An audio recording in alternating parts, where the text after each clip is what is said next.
Welcome to Inspire Campfire, a podcast where ordinary people tell their stories of extraordinary adventure.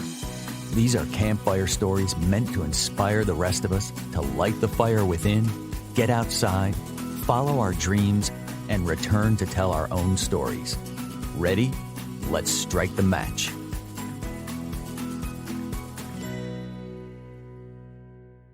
Welcome to today's show.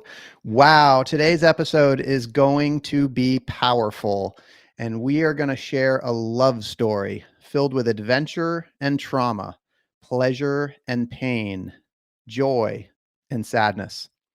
Our guest today is Terry Adamson, who currently resides in Malibu, California. She's had a very full career as an 18-year Malibu Superior Court Commissioner. She's an adjunct professor at Pepperdine University, Caruso School of Law. She is a published author, a life coach, and a mom. She's currently helping people navigate transitions and overcome challenges through Terry Adamson Life Coaching. Terry and her late husband, Grant, were deeply in love. They had a mutual love for adventure and traveled extensively as they frequently answered the call to new experiences. Terry is here to tell us her incredible story of adventure, love, loss, and the growth that followed. Terry, my friend, welcome to the campfire. Thanks so much, Scott. Thank you for such a wonderful intro and for your friendship. Yeah. Terry and I met in a mastermind group through Robert Holden and his Success Intelligence Mastermind. And both of us have gone through a tremendous amount of growth this past year, actually the past 2 years. But Terry, let's just jump in. And if you can, just tell us a little bit about life for you today. Well, I love outdoor adventures and being with nature. My late husband, Grant, the love of my life, I used to call being out in nature the church of the open sky, because that's when we feel closest to God and just the wonder and the awe. We loved so many outdoor activities, and I still enjoy most of them. We were avid hikers, and we'd go on a lot of trips, including some international adventures, doing scuba diving, hiking, horseback riding, and kayaking, whitewater river rafting, snow skiing, water skiing, and even a little bit of surfing. True adventurers. And I love, you had texted me that the other day. I love that he called it the church of the open sky. That's just such a great metaphor for what we're doing here on this podcast.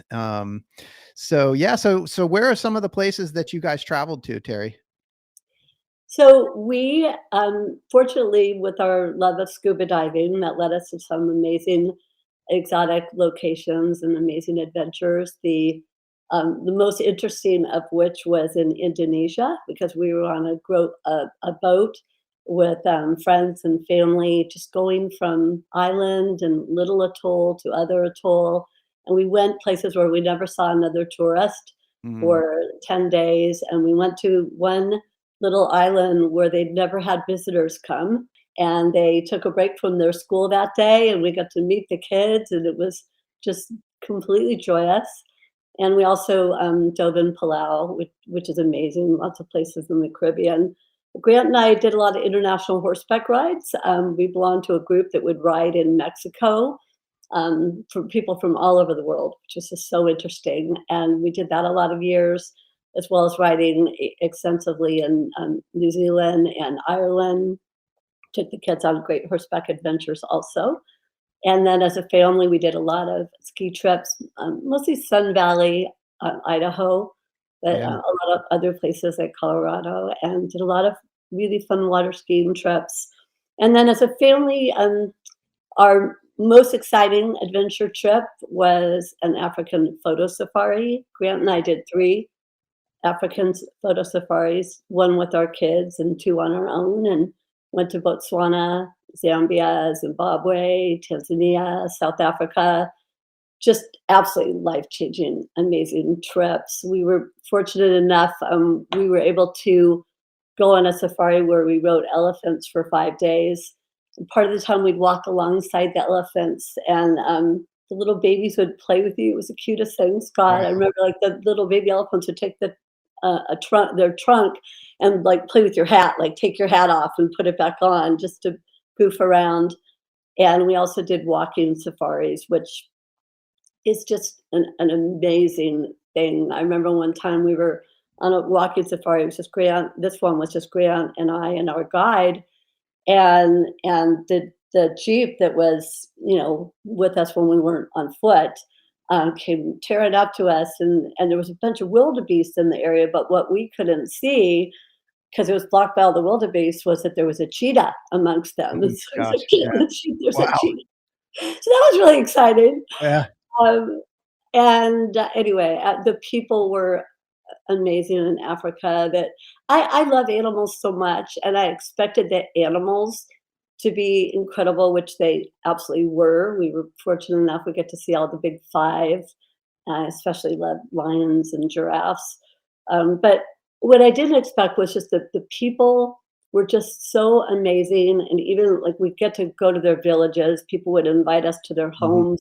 Even the people that didn't have material things were just so wealthy in terms of their love and their spirit, and they would dance and sing, they were having these they seem to be having a very full, rewarding, enjoyable life. One thing I really remember, particularly from Africa, that just really amazed me was when there was lions in the area, the animals would warn each other.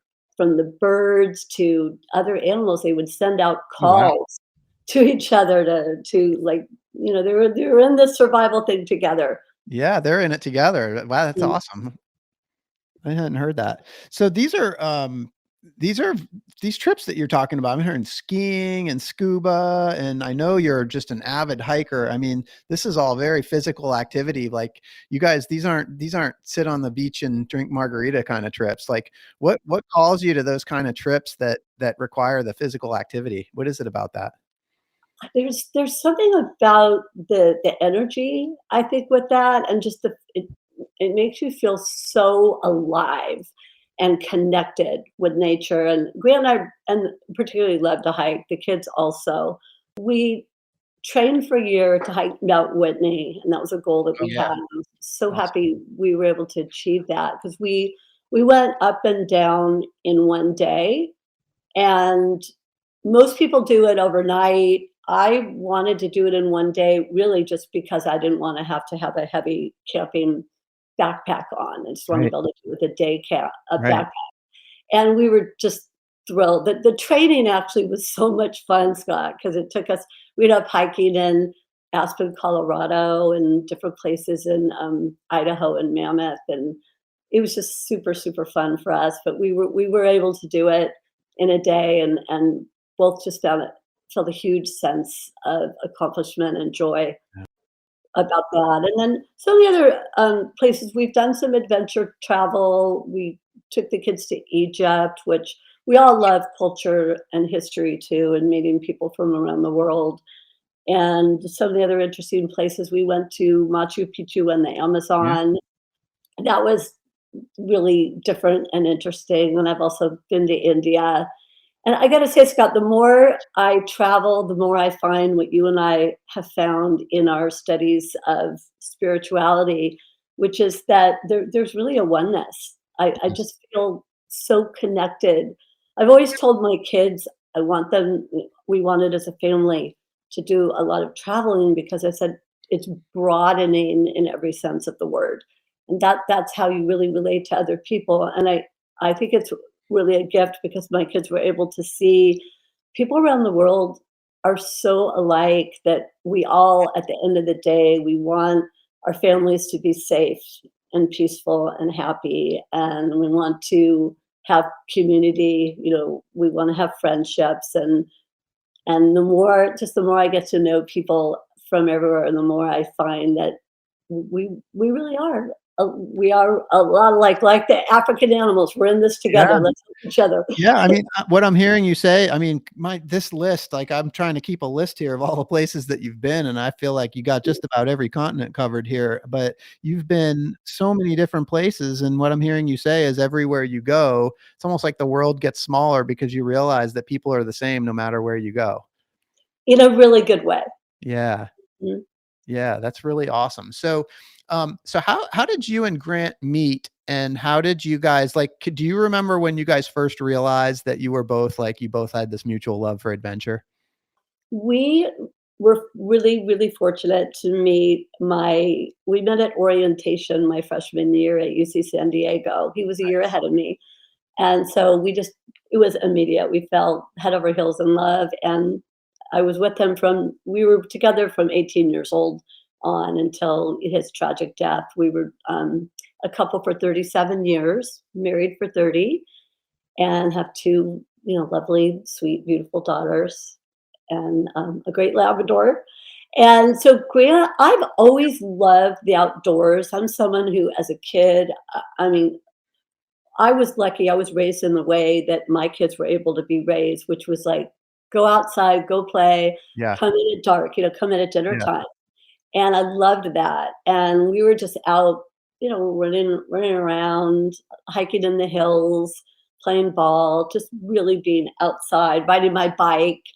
And my kids were lucky. We were raised. We had a horse ranch that we shared with our extended family, and so they were raised right next to a horse ranch where they could just go and literally it's like go outside, come in at dark. So I've always really just felt really comfortable in nature, but Yeah. I wasn't raised with much travel at all. My family just didn't have the opportunities to Sure. do much of any travel, and Grant's family was very into adventure travel, sailing, and he super athletic. He did competitive ocean swimming and triathlons, and it was wonderful for me because he introduced me to all of these sports. Like I didn't know how to do any of those, all the things that I told you we've done Yeah. together. Yeah. We had our own kayak. We used to kayak in the ocean every week, and we were super, super outdoorsy. And he taught me all of those sports and activities. And I think we both knew right away that we wanted to do a lot of travel and a lot of adventure travel together. Neither Grant or I um, are very interested in much of the way of material things. Yeah. We like to have a beautiful home and to be in environments that are beautiful and near nature. I'm lucky enough that I can see the ocean and it makes me really happy. But we both always thought that what mattered was Mhm. experiences and exposing our kids to travel and to experiences as opposed to accumulating Yeah. material items. Absolutely. Do you remember the first trip that you guys took together, like the first adventure trip? This is really funny because my kids know that I actually like really nice hotels. I mean, I find camping. We did a number of water ski camping trips with the kids, and it's really fun. But I am someone who I'll admit I appreciate a really nice hotel. And Yep. so my kids thought that the story was very funny. My very first trip away with Grant, when we'd been dating a few months, we lived in San Diego, so a lot of people would just go over the border. So the first trip we did together was in Mexico. He was an avid surfer, and we went to a place called Rosarita Beach in Mexico so that he could surf and I could swim. And it was actually a fabulous, fun, romantic trip. But the funny part of the story is our accommodations. The fancy place that we stayed on this first trip away together was his car. We slept in a car, and it wasn't a big car, Scott. It was a really little Opel little car. I love it. But you know what? We had so much fun. We didn't care, and my kids, later when I told them that story, they thought it was so funny. Yeah. Oh my gosh, just like a lifetime. And so you guys have lived in California pretty much your entire married life, and you've raised a family there, and you've mixed in a really high impact career with travel and raising a family. We've also done a lot of boating adventures, where Grant was also a really avid sailor, and we did something called bear boating, British Virgin Islands and some other places, and that's really special. We'll go with other friends, and we did the Channel Islands quite a bit, and with our kids, which is where bear boating is where Grant was the captain, I was one of the galley girls, Nice. and so we did everything ourselves, and that's really amazing, and what's very special about that is if you like a certain island or atoll, you just stay there longer. Yeah. There's no agenda, I love it. and yeah, you get to go places with that for scuba diving and snorkeling where there's not a lot of other people. Yeah, so you talked about, like experience over material things, and obviously you've been Mhm. so many places and you have so much experience. I'm just curious if you could talk a little bit more about that, like experience over material things, and how have you grown and what have you learned through all these travel experiences? Yeah, to me, it really, at the end of the day, is all about what to me, like, I think sometimes well, because I did have a near-death experience, which we'll talk about in a few Mhm. minutes. Yep. I've actually had more than one, but one where I was literally in the process of dying. Um, it does it's very sobering, and so I'm not afraid of dying at all. I wanna make sure I live my life in a way that I'm aligned with my values, in a way that I'm spreading loving kindness to other people. That's the most important thing to me, being a nurturing, loving mom, and just relationships are the most important to me. I absolutely cherish my friendships, Mhm. and I'm still really in love with Grant. He's in my heart always. He always will be, and I feel so blessed. But as far as to me, it's all about the experiences that you can have, and I think that we grow so much as we get to know people from all different cultures Mhm. around the world, and just that's how we connect, and that's really helped me, and I know my daughters too, to see, like, what really matters in life. Yeah. And I think what really matters the most is kindness. You and I have had a lot of conversations about that, and I know that's something that you always come back to is that loving kindness, and I wrote Mm, that down here. You just talk about the meaning of the loving kindness to you, because I know that's something that's really important to you. absolutely, and Robert Holden, who's you're and my mentor, has been amazing guide in that way. It is, I'd say it's the most important thing to me, and I think an important aspect of that is you gotta love yourself first, and of course, I don't mean in a narcissistic way, but be in a place where, like, I enjoy my own company and, feel good about yourself and your values, and then just spread spread the kindness and the love to other people. Like, I'm happy if I do anything that makes someone's day any bit better, any day. I'm always friendly and smiling and talking to people, and if I don't know them, I'm the person that, I'll go if I'm at a restaurant. I'll go if I'm going to the restroom or something. Then on my way back, I might have a couple of conversations with people, and I'm really happy to talk to everybody, to waiters, to Uber or cab drivers. I love just hearing the stories of other people. And, the girls and I have been told that through the accident that we went through, that we've been inspiring to other people. And I'm happy to talk about that.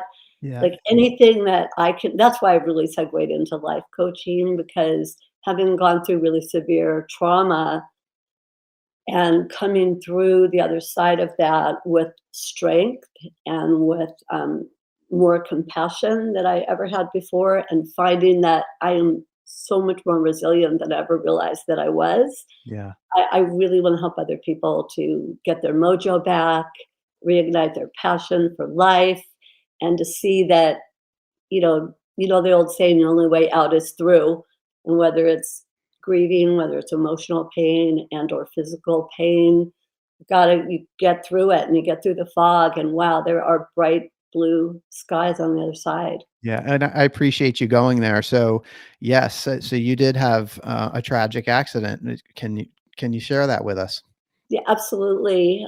Because I really do think of my life in terms of pre and post accident. Hmm. So it's been 8 years now, and Grant and I were celebrating our 30th wedding anniversary with our two daughters, who were at the time aged 24 and 20 in Switzerland, and it wasn't on our anniversary, luckily, but we were in a hot air balloon crash where it was incredibly tragic.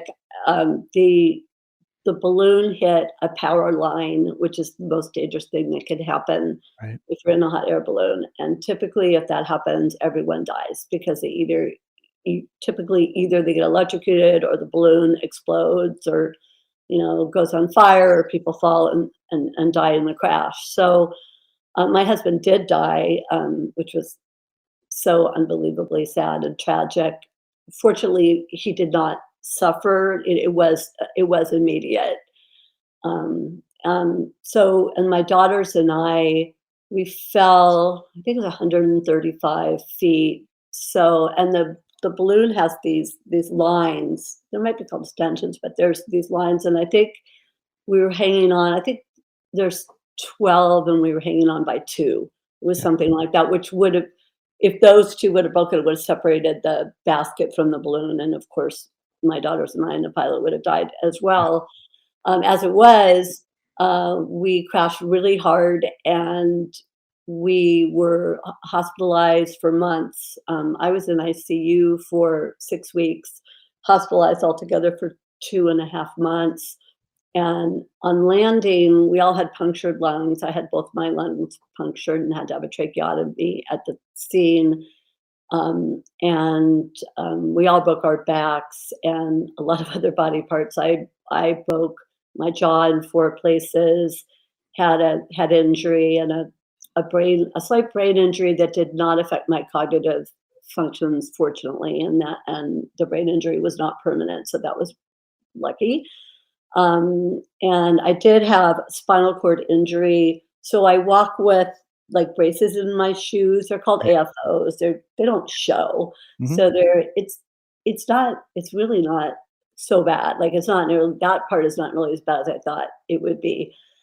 And anyway, I also broke my leg. I have a rod in my leg, which doesn't cause me any problems. And I had internal injuries, including a perforated liver, and my diaphragm was floating. And they didn't know at first about the internal injury, and it was causing bleeding. So I almost died from that, as well as the punctured lungs. And we all underwent very severe spine surgeries. One of my daughters had a 17-hour spine surgery, and all three of us were in very critical condition. There was 2 times during, also broke my pelvis in both places, a lot of injuries. But anyway, there was 2 times during my recovery where I was in the process of dying, and one time 2 times my heart stopped, and one time the EpiPen didn't work, but the defibrillator did. Hmm. And so some amazing things that came out of that.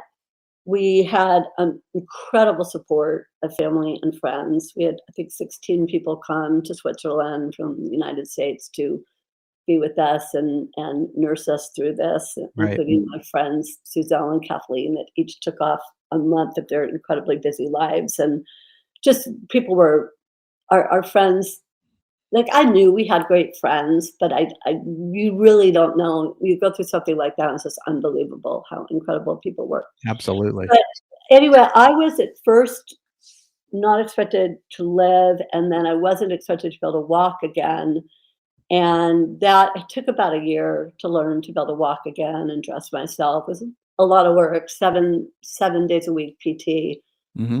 for a really long time. But I was also told, and this is one thing I want to just put out there because I want other people not to be discouraged sometimes when they're told something really negative, that I was told by 2 different speech therapists in one of the hospitals that I wouldn't be able to teach anymore because It turns out I had a brain injury that paralyzed my left vocal cord, but we didn't know what it was at the time. Okay. And so I couldn't articulate. I couldn't project my voice, and I also couldn't articulate in a way to speak in a way that I could be heard. And also, my jaw, like I said, was broken in 4 places, and most of the teeth in my mouth had to get repaired. Some of them were knocked out, and they were all messed up. But I did.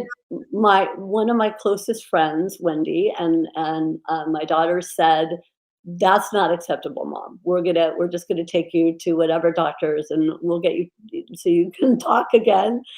And sure enough, within a year, I spoke at Pepperdine's law school graduation in front of 1,000 people. Amazing. And then later that year, I spoke at the annual law school dinner, also in front of about 1,000 people. And I'm talking fine.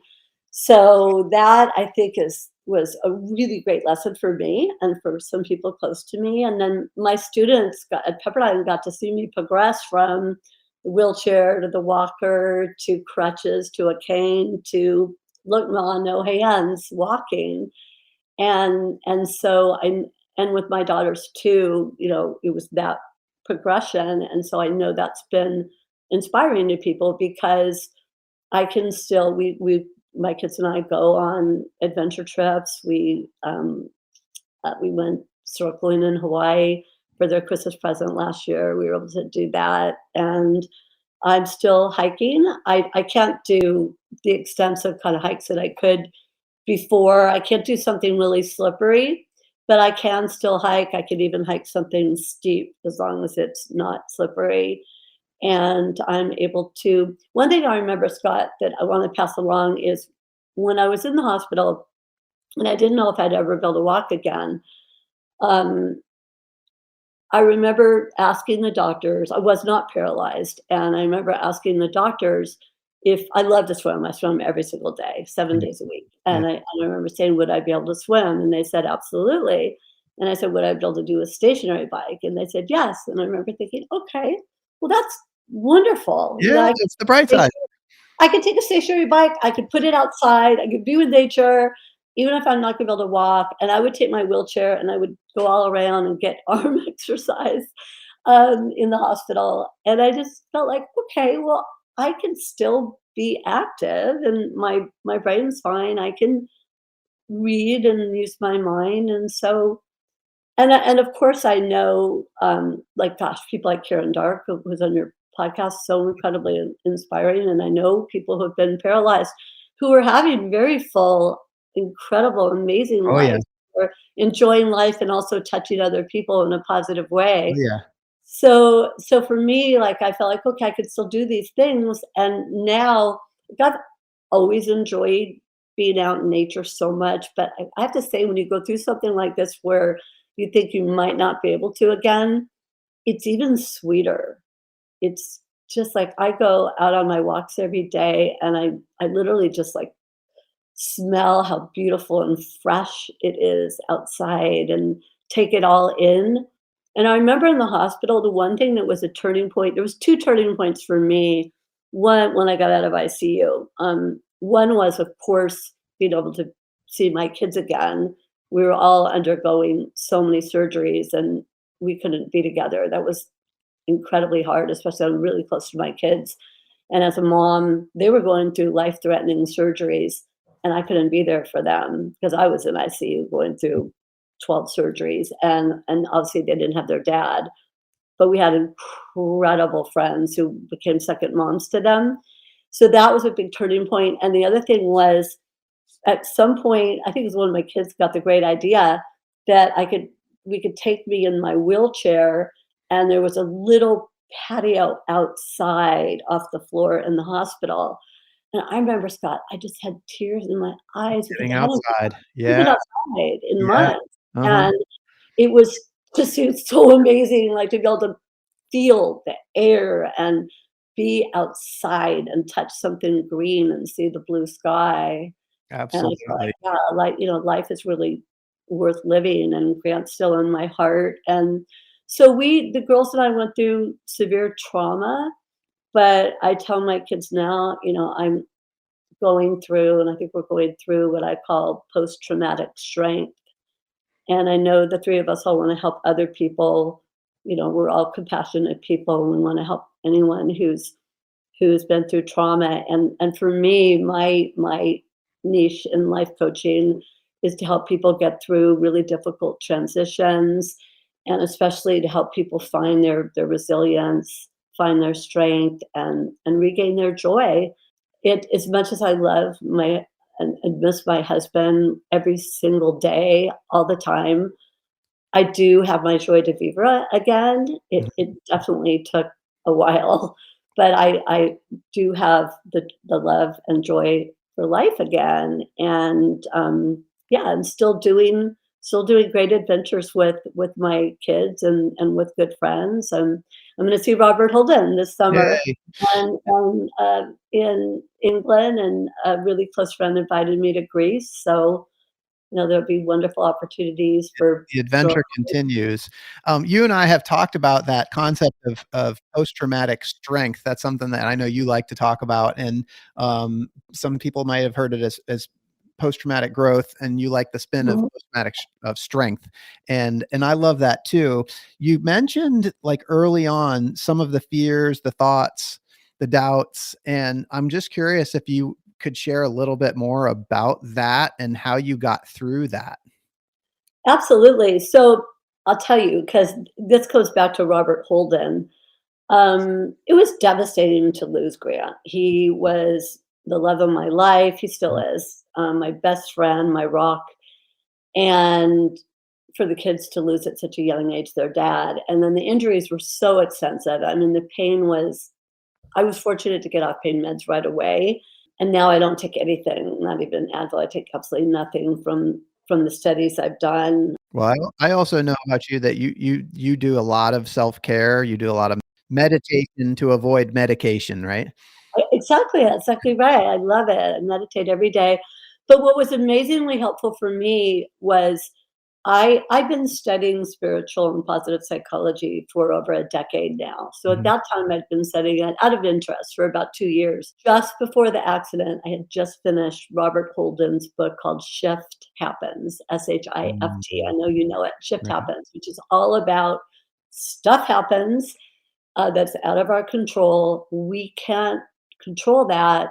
But what we do have the control over is our own reactions and our own perspective and the way that we reframe whatever happens to us. So I just finished this book, and it's amazingly inspirational. So after the accident, we were all in so much physical and emotional pain and went through so much. And I I remember saying to my kids, so we have a couple choices here. We cannot undo what has happened, but our choices are, we can just feel like victims and pity ourselves and just be in pain and be sad, or we can, choose to still have full lives and have the best lives that we can.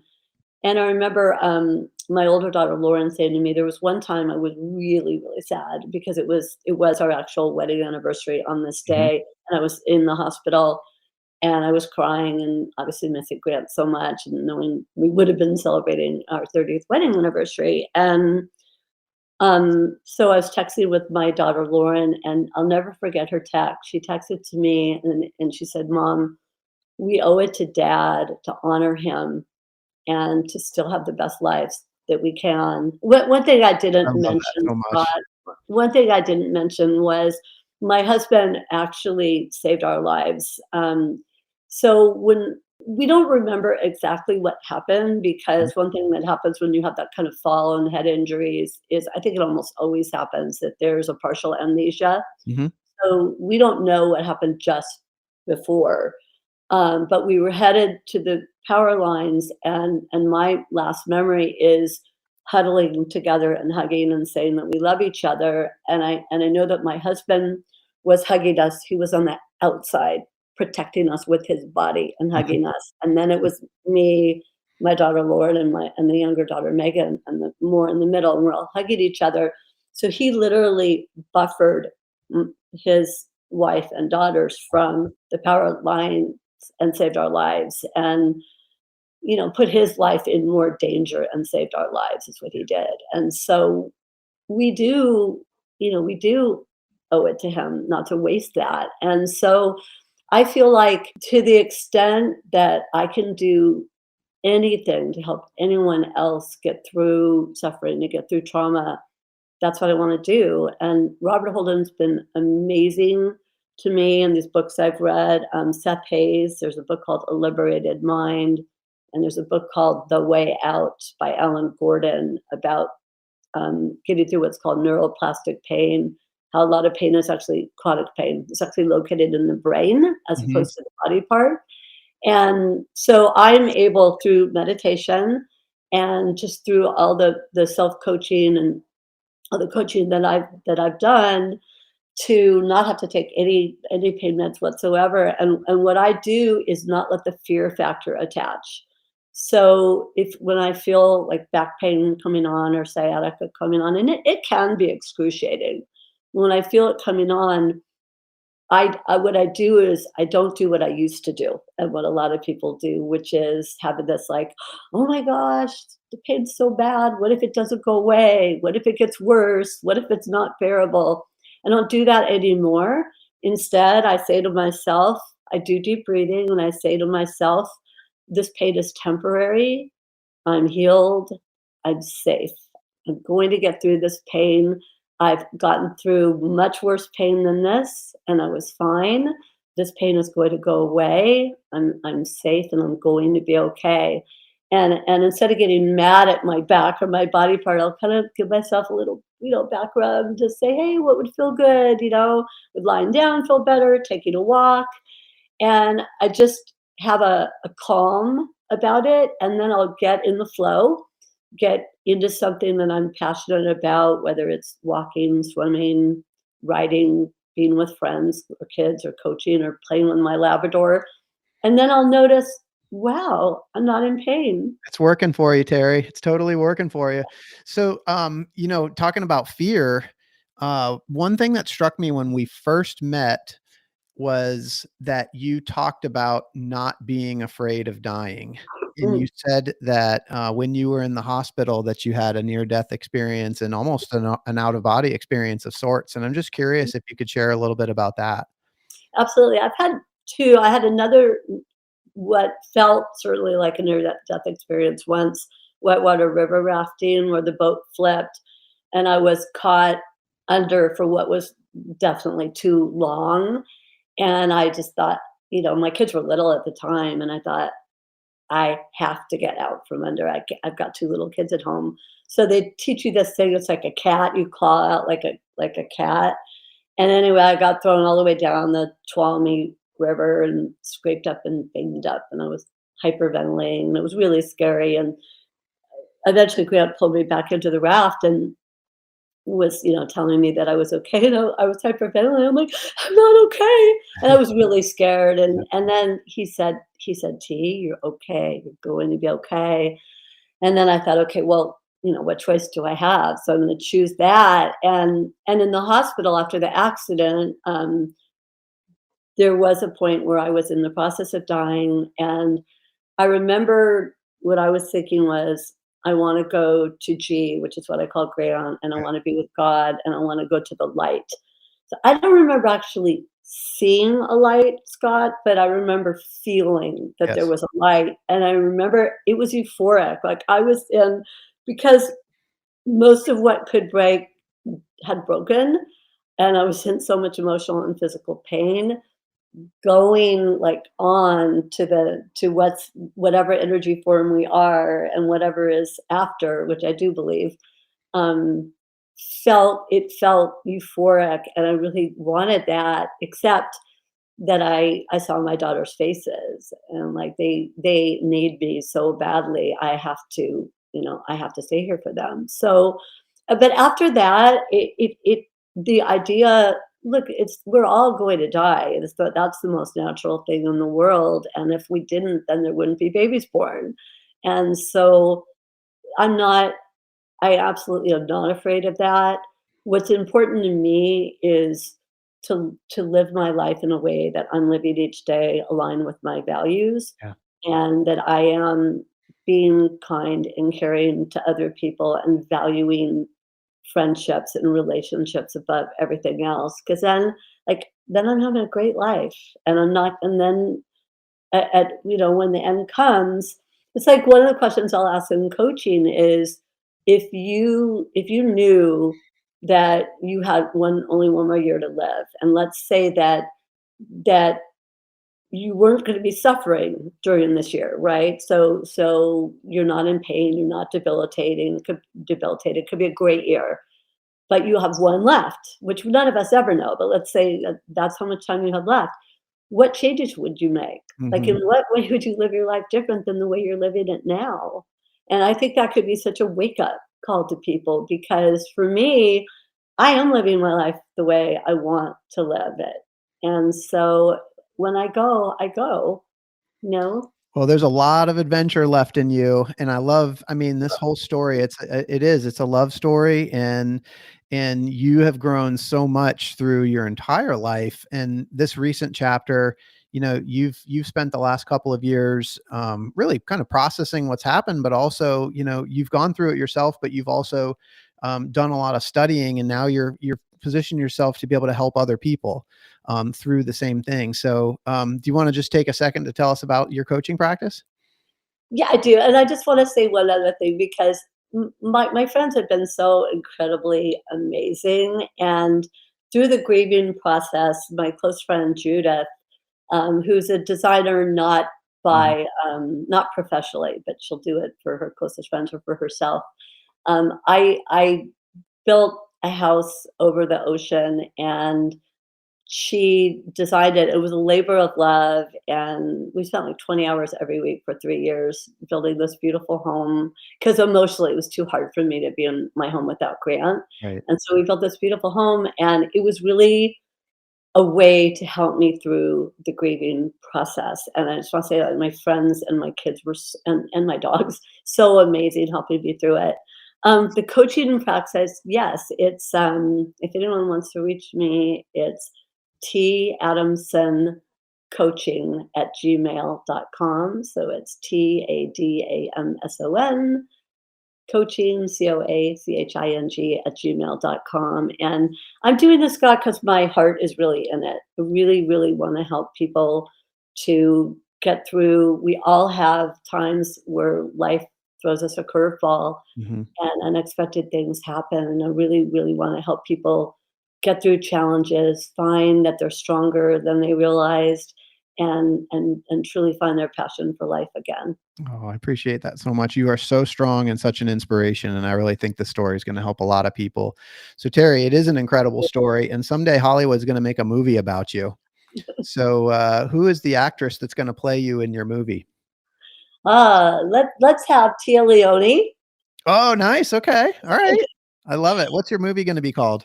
Okay, that's really funny. At one point during this podcast, I laughed at something you said, because I was thinking, the adventure continues. You mentioned that in this The podcast, but adventure that's does what the continue. movie would be called. The adventure continues. I love that so much. Well, listen, I know Grant is in your heart, and Oh, I know he's listening today. He's with us, and I thank really, really appreciate your time. And for those that are listening, I hope you have been inspired today as much as I have. I hope that Terry's story has encouraged you to listen to that voice inside that calls you to adventure, because we want to hear your story next. If you have a story to tell, or you need a nudge to create one, please send me an email. And until next time, I want to encourage you to get outside. Thanks for listening. And Terry, thank you so much for being here. thank you, Scott, for your friendship and being such an inspiration to so many people.